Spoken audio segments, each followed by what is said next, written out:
César, le Armand Rémois. Il s'appelle Emmanuel Delhomme et c'est un artiste extraordinaire. Vous voyez, il réalise principalement des cubes comme celui-ci.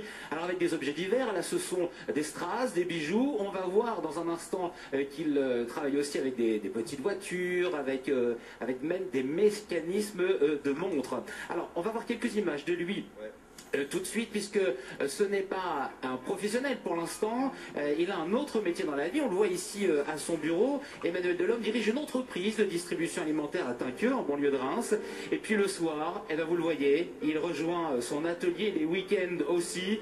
Il a aujourd'hui 42 ans et l'envie de créer a commencé petit chez lui enfant. Laurent, il réalisait des maquettes. Ensuite, il a pris le pinceau. Il peignait même des casques de mobylettes ou des lunettes. Tout ce qu'il trouvait en fait. Et regardez, ça ce sont les petites surprises que les enfants trouvent dans les œufs en chocolat. Voilà, c'est une agglomération, c'est pas vraiment une compression. Hein. Oh, voilà, César faisait de la compression, là on parle plus d'agglomération. Et on voit que le garçon a un talent de peintre également. C'est plus Armand qui l'inspire. Ouais. Mais venez Laurent, puisqu'il est là, on va aller le voir. Il est venu avec quelques œuvres.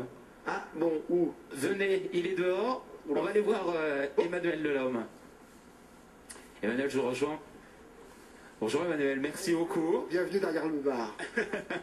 Vous avez des belles choses là. Alors, qu'est-ce que vous nous avez amené? Une sélection des différents objets et des principales formes que je travaille. Le cube et la boule.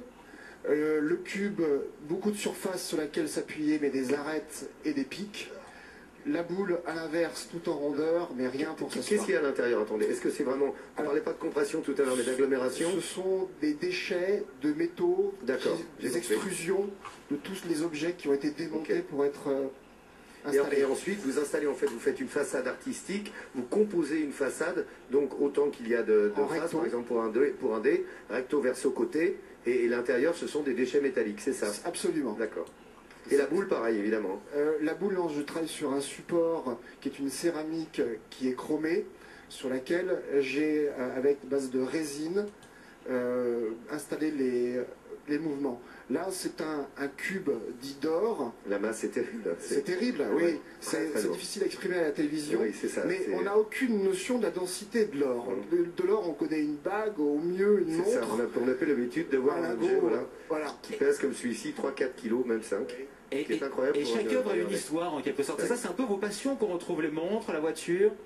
Oui, ou ce sont à l'inverse ces petites voitures qui donnent la passion de la grande. C'est la répétition du geste, la recherche à travers les brocantes. Est-ce que vous étiez collectionneur? C'est ça, vous chiniez avant, vous faisiez les brocantes? J'ai toujours été accumulateur. Accumulateur, donc petit gamin, vous gardiez les voitures et tout, et donc accumulateur, agglomération, et ainsi de suite pour répétition, faire image, une histoire. Voilà. Merci beaucoup, j'aimerais qu'on l'applaudisse s'il vous plaît. Merci, merci beaucoup Emmanuel, merci pour ce choix.